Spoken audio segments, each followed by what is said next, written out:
देखो बेटा, next theorem कर रहे हैं application to the mix boundary value problem, two part boundary value problem. एक 2 पार्ट बाउंड्री वैल्यू प्रॉब्लम है, एक 3 part boundary value problem. 3 part boundary value problem next में है, इसमें हम 2 पार्ट बाउंड्री वैल्यू प्रॉब्लम करेंगे। ये कहता है कि an integral equation of the form, इस फॉर्म की इंटीग्रल इक्वेशन जहाँ पे एफ रो ये वाला एंड कर्नल और नॉन फंक्शन, यानी ये फंक्शन और ये फंक्शन तो आपको गिवन होंगे और हमें किसकी वैल्यू फाइंड आउट करनी होगी, जीटी की। तो जीटी कैसा हुआ हमारे पास, अननोन फंक्शन। ये दोनों गिवन होंगे और इसकी वैल्यू हमें फाइंड आउट करनी होगी, तो देयरफॉर ये अननोन फंक्शन है। The integral equation first is Fredholm integral equation of the first kernel. ये कहता है कि जो फर्स्ट इक्वेशन है वो कैसी इक्वेशन, देखो फ्रेडहोल्म है ना, 0 to a लिमिट है, तो फ्रेडहोल्म इंटीग्रल इक्वेशन है फर्स्ट काइंड की। It can be solved by reduced it into pair of Volterra integral equation, reduction of this. ये कहता है कि इसको हम वोल्टेरा इंटीग्रल इक्वेशन को 2 पार्ट में ऐसे ऐसे सोल्व कर सकते हैं। करते थे हम, याद हो तो, फ्रेडहोल्म इंटीग्रल इक्वेशन को हम क्या करते थे, इसका सॉल्यूशन जब हम फाइंड आउट करते थे, इसको हम पेयर ऑफ वोल्टेरा इक्वेशन के अंदर क्या कर लेते थे, रिड्यूस कर लेते थे। जहाँ पे h1, h2, h3, k2 are non function, जहाँ पे ये जो h1 है, h2 है, h3 है और k2 है, ये क्या होंगे हमारे पास, नॉन फंक्शन होंगे। तो it is also assumed that, यह भी हम अज्यूम कर सकते हैं कि जो कर्नल k2 है ये इस टाइप से है कि जो वोल्टेरा इक्वेशन है k2 इंटू में gt dt, इसकी वैल्यू क्या है, F rho I. Clear, 0 to rho में, तो इसकी वैल्यू एफ रो आई। अब ये कहता है कि यदि रो टू ए हो, अगर रो टू ए हो, 0 to a आएगा बेटा, ये 0 to a, एक सेकेंड, नहीं ठीक है बेटा, 0 to रो और रो टू ए। क्लियर, 0 to रो और रो टू ए, यानी 0 to a ही हुआ, और 0 to a मतलब कि ये फंक्शन क्या है, एफ रो है। तो देयरफॉर इस पार्ट पे भी इसकी वैल्यू क्या आएगी, एफ रो आएगी, और इस पार्ट पे भी इसकी वैल्यू क्या आएगी, एफ रो। देखो क्या कैसे हुआ, जो ये k2 कर्नल है ना, k2 कर्नल होगा वो इस इक्वेशन को सेटिस्फाई करेगा, इस इक्वेशन को सेटिस्फाई करेगा, तो इसकी वैल्यू हर जगह चाहे रो 0 to a में कहीं पे भी हो तो इसकी वैल्यू एफ रो देता है। तो अगर रो मतलब कि ये वाला रो है वो 0 to a कहीं पर भी है, तो देयरफॉर इसकी वैल्यू क्या होगी, एफ रो होगी। सिमिलरली यहाँ पे यदि रो 0 to a कहीं पे भी है यहाँ पे, तो वो अपर लिमिट तो a ही हुई ना, तो देयरफॉर इसकी भी वैल्यू कितनी आएगी, एफ रो आएगी यहाँ से। क्लियर, एक बार और सोच लेना इसको। उसके बाद है possess explicit unique solution for g in the term of f to solve first, to solve right hand side of second। अब हम right hand side of second को सोल्व करेंगे, ये वाली राइट हैंड साइड है, इसको हम क्या करेंगे, सोल्व करेंगे। यदि हमें फर्स्ट को सोल्व करना पड़ेगा तो हमें सेकंड को भी सोल्व करना पड़ेगा। तो ये कहता है कि let us define 2 function S row and C row. ये कहता है कि एस रो और सी रो को हम ऐसे डिफाइन करेंगे कि एस रो की वैल्यू कैसे आए, इस टाइप से आए, और यहाँ पे S rho divided by h2 rho equal to this हो जाए, और एफ रो की वैल्यू कितनी है यहाँ पे, and F rho equal to h1 rho integration 0 to rho k2 C W h2 w C W. समझ आ गया, इसने क्या बोला कि एस रो की वैल्यू हम ऐसे डिफाइन कर लें और सी रो की वैल्यू हम ऐसे डिफाइन कर लें कि इसकी इस इंटीग्रल के अंदर सी डब्ल्यू अगर हम पुट करें इस फंक्शन के थ्रू जो हमने डिफाइन किया है, अगर यहाँ पे सी डब्ल्यू है तो यहाँ पे सी डब्ल्यू, तो वहाँ पे सी रो है, सी रो की वैल्यू के अकॉर्डिंग सी डब्ल्यू की वैल्यू रिप्लेस कर दें, तो कहता है कि इस इंटीग्रल की वैल्यू क्या आ जाए, एफ रो आ जाए। समझ आ गया इतना। अब ये कहता है कि अब हम किस का यूज करेंगे, अब ये कहता है कि 5b इन सेकेंड, जो ये वाली इक्वेशन है इसका हम सेकेंड के अंदर यूज कर लें। सेकेंड कौन सी है बेटा, देखो ये वाली। क्लियर, यहाँ पे हम यूज कर लें, देखो कैसे यूज करेंगे। यहाँ पे कितना है, h divided by h2, h divide by h2, तो therefore F rho equal to h1 rho देखो यहीं पे है, h1 रो तो यहीं पे है। फिर उसके बाद क्या रखा इसने, k2, और उसके बाद क्या रखा, h2 का स्क्वायर, तो यहाँ पे क्या रखा इसने, h2 का स्क्वायर, बिल्कुल ठीक है। फिर h2 इंटू में gt इंटू में h3, फिर क्या रखा इसने, बस यहाँ पे क्या कर लिया, एच डब्ल्यू बाई h2, क्यों, क्योंकि इसकी वैल्यू कितनी थी, S rho divide by h2 rho, clear. यहाँ पे जब रो से ए तक है, लेकिन यहाँ पे देखो ध्यान से, यहाँ पे तो डब्ल्यू से ए तक है, तो देयरफॉर इसकी वैल्यू क्या होनी चाहिए, डब्ल्यू में होनी चाहिए ना। रो से स्टार्टिंग है तो रो में, और डब्ल्यू से स्टार्टिंग है तो इसका मतलब कि डब्ल्यू में। तो हैंस इसकी वैल्यू कितनी होगी बेटा, देखो यहाँ से देखो रो से ए, और यही फंक्शन है सेम, तो देयरफॉर उसके जो मल्टीपल में इंटीग्रेशन था उसकी जगह पे क्या आ गया, H W divide by H two W. Clear हुई इतनी बात। उसके बाद यहाँ से इसने सोल्व कर लिया, यहाँ पे 2 फैक्टर थे, एक फैक्टर कैंसिल हो गया, तो यहाँ पे एक ही फैक्टर बचा, यहाँ पे K2 बचा, यहाँ पे H बचा, यहाँ पे H1 बचा। अब ये कहता है कि इक्वेटिंग 6th एंड 7th।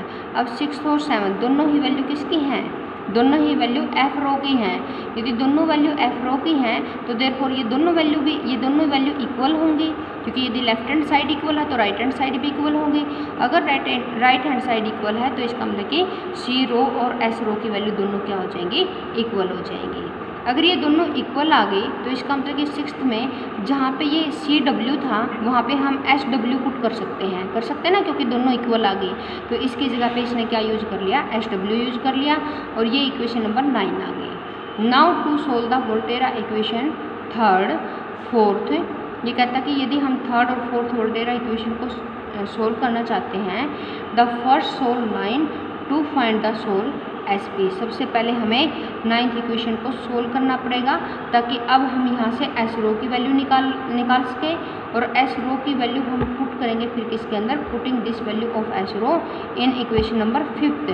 फिर हम इसी इक्वेशन नंबर 5th में पुट करेंगे, और next step will to invert equation number 5, और फिर हम क्या करेंगे, इक्वेशन नंबर 5 को क्या करेंगे, इन्वर्ट करेंगे। Obtain the required unknown function, ठीक है, जो हमें अननोन फंक्शन रिक्वायर्ड है निकालना है उसके लिए। अब देखो एग्जाम्पल नंबर 1, ये कहता है कि इंटीग्रल इक्वेशन इज दिस है। इंटीग्रल इक्वेशन ये कहता है कि ये इंटीग्रल इक्वेशन है जहाँ पे F T is the unknown function, ये हमें फाइंड आउट करना है। Phi T is unknown function. J1x is the Bessel function. J1x क्या है बेटा, यहाँ पे बेसल फंक्शन है। अब देखो comparing the given equation with, यदि हम कंपेयर करें इक्वेशन को इसके साथ, इस इक्वेशन को इसके साथ कंपेयर अगर हम करें तो gt की वैल्यू क्या है, देखो यहाँ से gt क्या है, t फाई टी gt रहा, और ये k नोट रहा, k नोट t रो, तो ये k नोट t रो क्या रहा, ये पूरा का पूरा इंटीग्रेशन रहा, J1 रो ये बड़ा, समझ आ गया। और उधर f रो की वैल्यू क्या रही, f रो की वैल्यू रही होम रो, जहाँ पे रो की वैल्यू 0 to a है। Where phi T is the unknown function and J1 is the Bessel function, समझ आ गया। तो ये चीज़ें हैं। उसके बाद integration 0 to a k note t rho gt dt। अब हम इसकी वैल्यू फाइंड आउट करेंगे, क्योंकि इसकी जगह पे हमने क्या ले लिया, एफ रो क्या है, ये वाली चीज़ है। तो एफ रो की वैल्यू यहाँ से हम इसको सोल्व करेंगे, तो इसको कैसे सोल्व करेंगे बेटा, gt की वैल्यू देखो कितनी है, gt की वैल्यू है t फाई टी, ठीक है। तो gt तो इसने एज इट इज रख दिया, इसने वैल्यू पुट कर दी k नोट की वैल्यू ये थी, तो ये पुट कर दी k नोट की वैल्यू। उसके बाद k नोट की वैल्यू पुट करने के बाद ये jn p रो का फॉर्मूला ये होता है, jn p रो का फॉर्मूला ये होता है। तो इसके अकॉर्डिंग इसने ये सारी वैल्यू पुट कर दी, कौन सी J1 की और J1 की, समझ आ गया। यदि आपके पास Jn का फॉर्मूला ये है तो यहाँ पे n की जगह पे 1 हो जाएगा, n की जगह पे 1 होगा तो इधर भी 1 हो जाएगा, तो 1 माइनस का 1/2, तो यानी J 1/2 हो जाएगा। देखो J 1/2।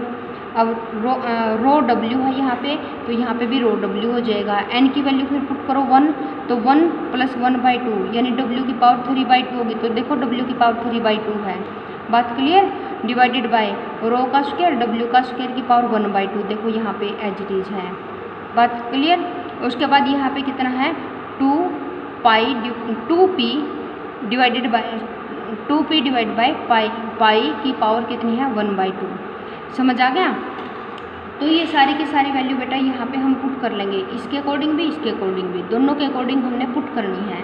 तो जैसे कि ये एक बार तो ये वाली चीज़ Jn p रो इसके अकॉर्डिंग आएगी, एक बार आएगी Jn p v यहाँ पे इसके अकॉर्डिंग आएगी, ठीक है।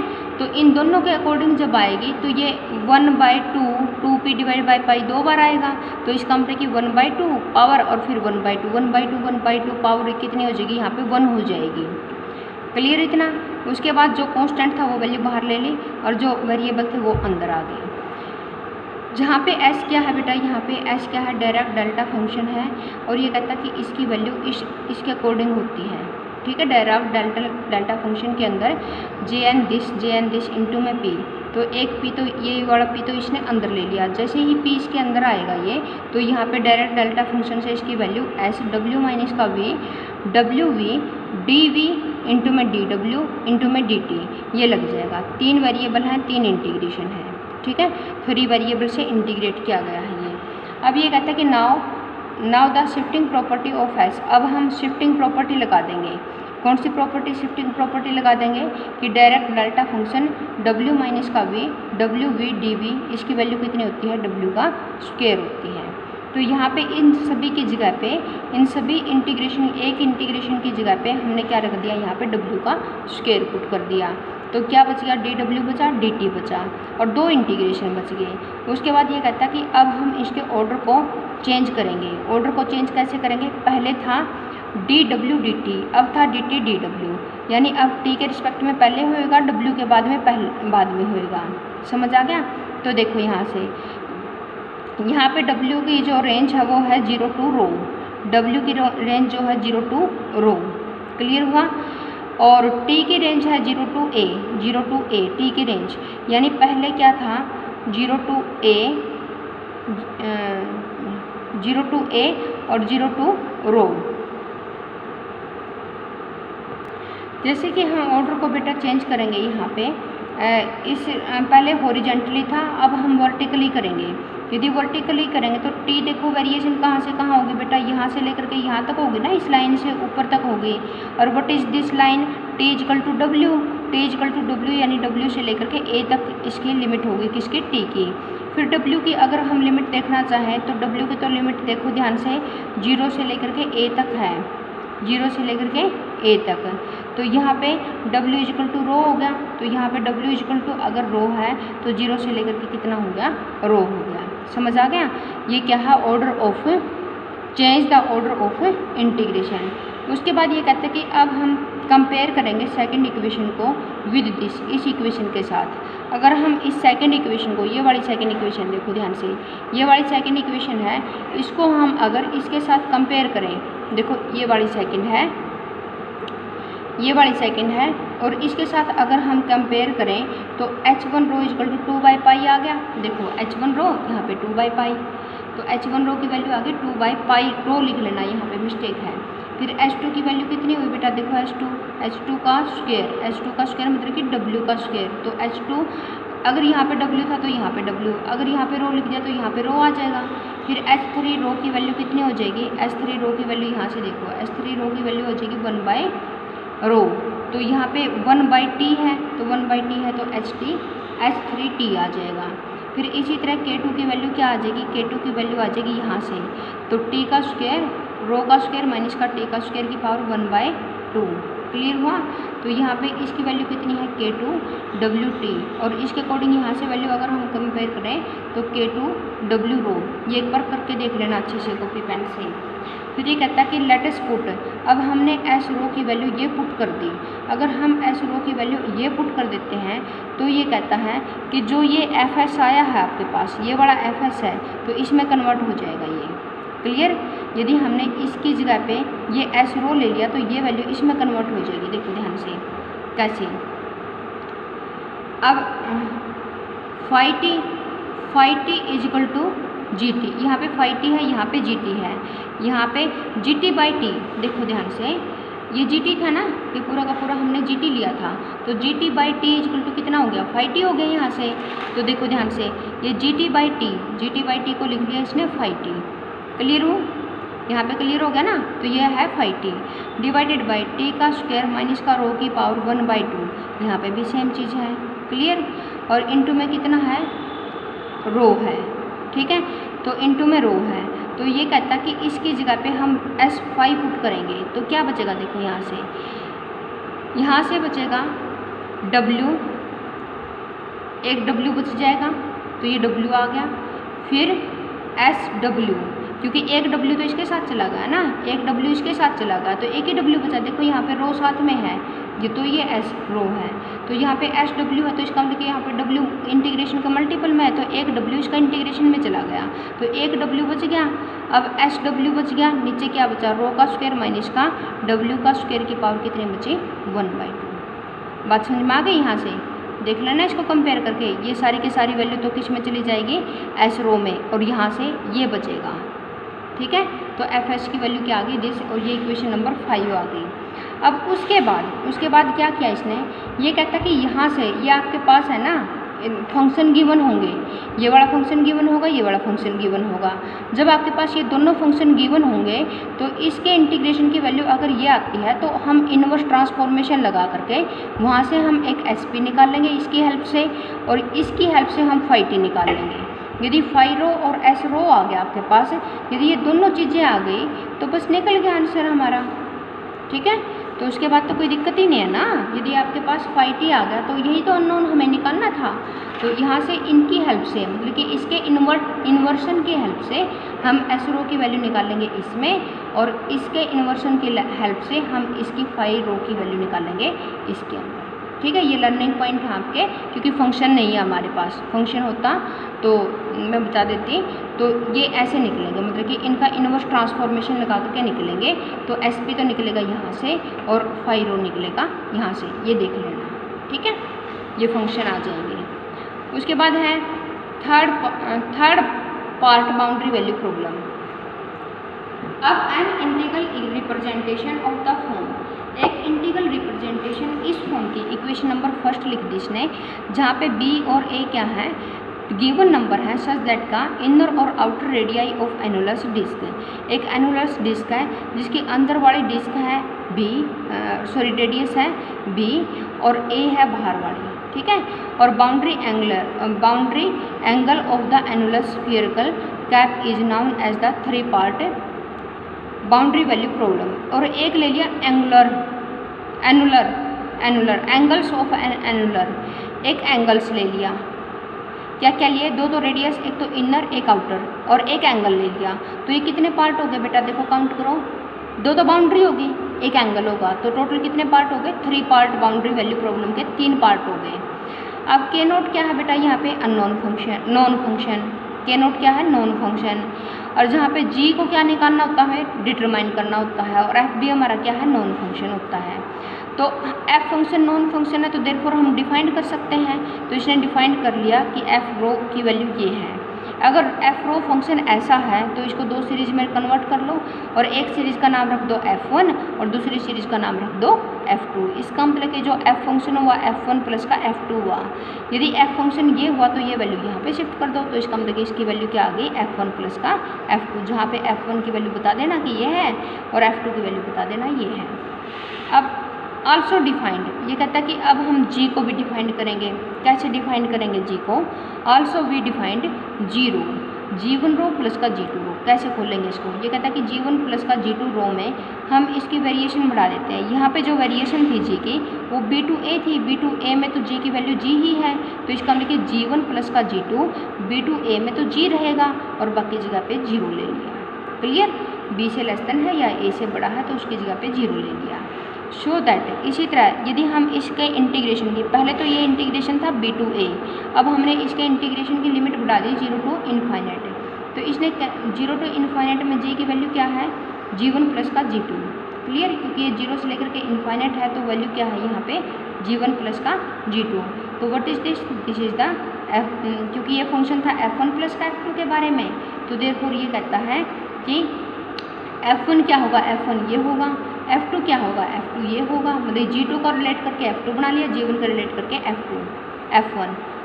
देखो बेटा ध्यान से, ये जो वैल्यू थी F1 प्लस का F2 थी, यहाँ से ये वैल्यू इसके इक्वल आ गई, तो ये कहता है कि इसको अगर हम कंपेयर करें तो F1 पार्ट तो ये हुआ और F2 पार्ट क्या हुआ, ये बड़ा हुआ। अब ये इसने कैसे लिखा, देखो 0 टू इन्फाइनाइट है तो हमने इसको ब्रेक कर लिया 0 टू इन्फाइनाइट को, 0 टू इन्फाइनाइट को कहाँ कैसे ब्रेक किया, 0 टू B पे, B टू A पे और A टू इन्फाइनाइट पे, 0 टू B पे, B टू A पे और A टू इन्फाइनाइट पे। इसमें तो वैल्यू 0 0 है तो कोई फ़र्क नहीं पड़ता, यहाँ पे B2 A है। तो देयरफॉर ये कहता है कि लिमिट चाहे हम 0 to इन्फाइनाइट रखें या फिर लिमिट B2 A रखें, इन दोनों वैल्यू सेम ही है क्योंकि ये तो पोर्शन 0 है। क्लियर हुआ? तो ये कहता है कि इसकी वैल्यू फिर F1 के इक्वल और इसकी वैल्यू क्या आ गई F2 के equal. Proceed in the 2 part boundary value problem. ये कहता है कि तो ये क्या हुए 2 पार्ट हुए बाउंड्री वैल्यू प्रॉब्लम के। वी अज्यूम द के नोट इज सच दैट कि GT is satisfy the relation. ये कहता है कि ये नोट को हम ऐसा अज्यूम कर सकते हैं कि वो GT है वो इस रिलेशन को क्या करे, सेटिस्फाई करे। क्लियर? अब यहाँ पे ये रिलेशन कैसा है देखो बेटा, G1 प्लस का G2। G1 प्लस का G2 के लिए इसने फंक्शन ऐसे डिफाइन करवा लिया, ठीक है। ये फंक्शन ऐसे, ये G1 के लिए, ये जैसे कि G2 के लिए क्या होगा, ये कहता है कि जहाँ पे Hij है और द कर्नल K2 है और ये सारे के सारे क्या है, नॉन है। नॉन है मतलब कि हमें दिए होंगे कि Hij चाहे कोई भी है, I1 2 J1 2 3 चाहे कुछ भी है। कहने का मतलब क्या है, ये I तो वेरी कर रहा है 1 2 और J वेरी कर रहा है 3 पे। ये 2 क्रॉस 3 मैट्रिसेस बनेगी, 3 क्रॉस मैट्रिसेस बनेगी तो H11 H12 H13 H21 H22 और H23। तो ये पूरे का सारा क्या है, ये नॉन है। नॉन का मतलब हमें दिया होगा और K2 भी गिवन है। तो K2 इंटू में GT, K2 इंटू में GT इक्वल टू एफ रो। इसके लिए भी क्योंकि हमें पता है कि इसकी वैल्यू एफ रो ही तो थी, अभी हमने पीछे भी डिस्कस किया था। अब K2 इंटू में GT, इसकी भी वैल्यू क्या है, एफ रो है। देखो यहाँ पे डिस्कस किया था ना हमने पीछे,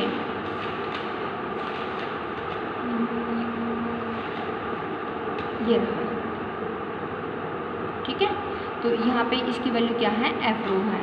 ये कहता है कि ये क्या है, पोसेसिस यूनिक सॉल्यूशन अब from 6th and first part of 8। ये कहता है कि 8th का फर्स्ट पार्ट है ये और सेकंड पार्ट है ये। तो कहता है कि 8th का फर्स्ट पार्ट से अगर हम देखें from 6th and first part of 8, तो 6th का फर्स्ट पार्ट देखो बेटा, 6th क्या है कि इसकी वैल्यू F1 है। समझ आ गया? 6th इक्वेशन इसकी वैल्यू क्या है, F1 है। अब यहाँ से